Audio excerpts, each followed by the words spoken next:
दोस्तों, पुलिस की वर्दी कभी इंसाफ की पहचान हुआ करती थी, लेकिन अभी ये घूसखोरी और सत्ता की दलाली की पहचान बन के रह चुकी है। क्योंकि मनीषा की मेडिकल रिपोर्ट और मनीषा का जो सुसाइड नोट इंटरनेट के ऊपर वायरल हो रहा है, उसको देखकर तो यही लग रहा है किसी पैसे वाले, ताकतवर या पावरफुल ने अपने पैसे और पावर के दम पे इंसाफ को कहीं पे दबा दिया है। हरियाणा की 19 साल की बच्ची मनीषा की लाश खेत के अंदर सुनसान मिलती है, जिसकी गर्दन को 90% धारदार हथियार से काटा गया था। और एक जगह सीसीटीवी के अंदर दिखता है कि मनीषा किसी से डरकर भागती हुई नजर आ रही है। और बेशर्मी की हद तो तब हो जाती है जब शाम को मनीषा घर नहीं लौटते हैं, उसका फोन भी बंद आ रहा था, तो उसके पिता भागकर नजदीकी पुलिस स्टेशन में पहुंचते हैं, रिपोर्ट लिखवाने इस आस में कि पुलिस उनकी बेटी को ढूंढने में उनकी मदद करेगी। लेकिन पुलिस वाले उसको वहां से ये बोल के भगा देते हैं कि तुम्हारी जवान बेटी किसी के साथ में भाग गई होगी, 2 दिन में अपने आप लौट आएगी। इसके 2 दिन बाद जब मनीषा की लाश खेत में बरामद होती है, तो पूरे हरियाणा में नहीं बल्कि देश में इसके खिलाफ आवाज उठनी शुरू हो जाती है। लोग कैंडल मार्च निकालना शुरू कर देते हैं। तो पुलिस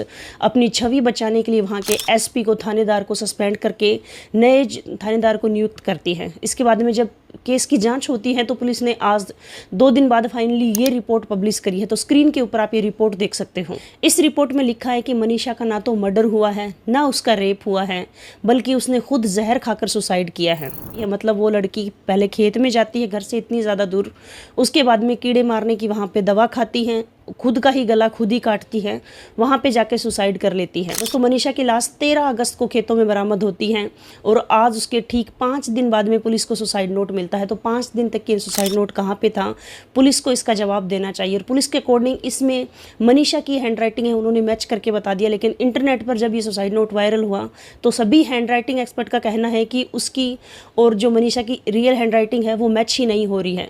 और दूसरी गौर करने वाली बात यह है कि मनीषा के पिता अनपढ़ हैं, वो बच्ची अपने पिता के नाम सुसाइड नोट इंग्लिश में क्यों लिखेगी? अगर इस बच्ची को सुसाइड ही करना था, तो वो क्यों सबसे पहले तो बच्चों को पढ़ाने के लिए स्कूल में जाती हैं, उसके बाद में वो मेडिकल कॉलेज में अपने एडमिशन की बात करने के लिए कॉलेज में क्यों जाती हैं, और वो घर पे फ़ोन करके अपना पार्सल रिसीव करने के लिए क्यों कहती है घर वालों को? अगर वो डिप्रेशन में थी, अगर वो मरने जा रही, तो ये सारे अपने काम उसने कंप्लीट दिन में क्यों किए?